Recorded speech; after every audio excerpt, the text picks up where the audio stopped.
berdasarkan kasih karunia yang dianugerahkan kepadaku. Aku berkata kepada setiap orang di antara kamu, janganlah kamu memikirkan hal-hal yang lebih tinggi daripada yang patut kamu pikirkan. Tetapi hendaklah kamu berpikir begitu rupa, sehingga kamu menguasai diri menurut ukuran iman yang dikaruniakan Allah kepada kamu masing-masing.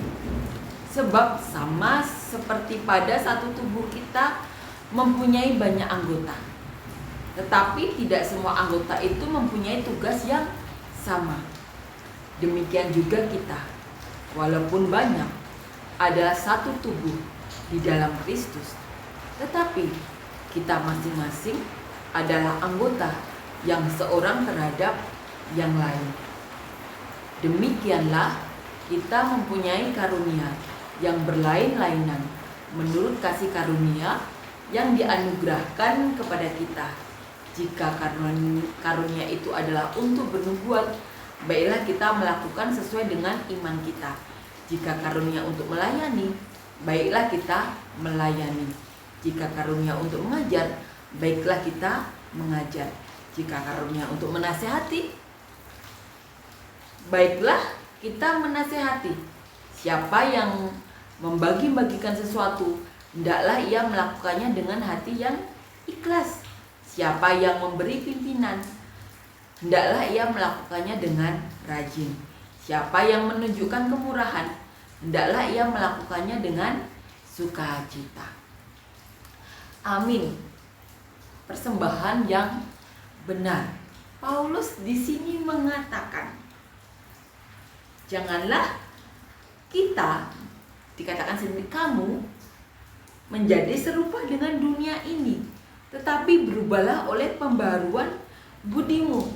Jadi jangan kita selama di dunia ini menyesuaikan dengan dunia ini, tetapi berubahlah oleh pembaharuan budimu. Jadi saat kita bergaul dengan teman kita atau siapapun kita memang berteman menyesuaikan berteman, tetapi jangan terpengaruh oleh teman kita itu. Jadi pengaruhilah mereka dengan hal-hal yang baik. Berkati. Kita memang harus berteman dengan siapa saja tetapi Tuhan mengatakan pergaulan yang buruk juga merusak kebiasaan yang baik. Jadi apabila kita tidak bisa memberikan pengaruh yang baik, jangan berteman. Tetapi apabila kita tahu bahwa kita bisa memberi pengaruh yang baik, bertemanlah, selamatkan orang tersebut. Tetapi kita jangan berubah serupa dengan dunia ini. Amin ya. Di sini Paulus juga mengajarkan bahwa setiap orang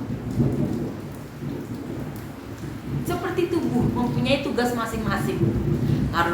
Karunianya pun masing-masing.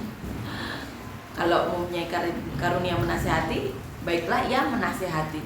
Kalau mempunyai karunia memimpin, baiklah ia memimpin dengan rajin. Apabila diberi karunia untuk mengajar, baiklah mengajar. Ada tugasnya masing-masing. Jadi Paulus mengatakan di sini juga, janganlah kamu memikirkan hal-hal yang lebih tinggi daripada yang patut kamu pikirkan, tetapi hendaklah kamu berpikir begitu rupa sehingga kamu menguasai diri menurut ukuran iman yang dikaruniakan Allah kepada kamu masing-masing. Pentingnya tahu diri di sini ya. Jadi iman pun di sini dikatakan karunia masing-masing. Kalau tugasnya menjadi kepala, tentu berpikir ya, memimpin. Kalau karunia menjadi tangan, kerjakan apa yang diperintahkan. Semuanya ada tugasnya masing-masing. Jadi jangan berpikir tinggi lebih dari yang dikaruniakan, yang patut dipikirkan. Karena Kalau tidak tahu di sini, kita katakan kata-kata dunia, tidak tahu diri, tidak bisa menempatkan diri, jadinya bisa kacau balau. Karena tangan kalau mau jadi kepala, mana bisa berpikir, karena tidak pada tempatnya. Jadi kalau manusia tidak bisa menempatkan diri, atau di dunia katakan tidak tahu diri atau tidak bisa menempatkan diri, jadinya kacau balau. Ada bagiannya masing-masing. Amin ya. Paulus sendiri mengajarkan seperti itu. Kita harus berpikir sesuai dengan karunia yang berikan kepada kita masing-masing. Dikatakan jadi karunia iman. Jadi pentingnya kita tahu diri atau bisa menempatkan diri. Agar apa? Agar tidak membuat kacau. Bagaimana kaki mau ditaruh di kepala? Bagaimana usus mau ditaruh di kepala atau kepala ditaruh di kaki? Jadinya kacau balau. Jadi pentingnya kita di sini Paulus mengajarkan untuk tahu diri atau bisa menempatkan diri. Agar apa? Tidak membuat kacau tubuh Kristus. Paulus sendiri yang mengajarkan. Karena apa? Iman itu sudah dikaruniakan masing-masing. Amin ya. Amin. Kita akan renungkan dari ayat di awal.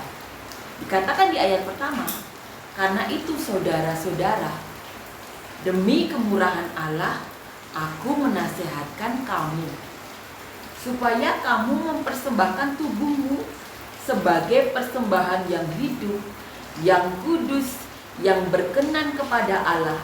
Itu adalah ibadahmu yang sejati. Jadi di sini Paulus mengajarkan ibadah yang sejati itu adalah persembahan tubuh yang kudus.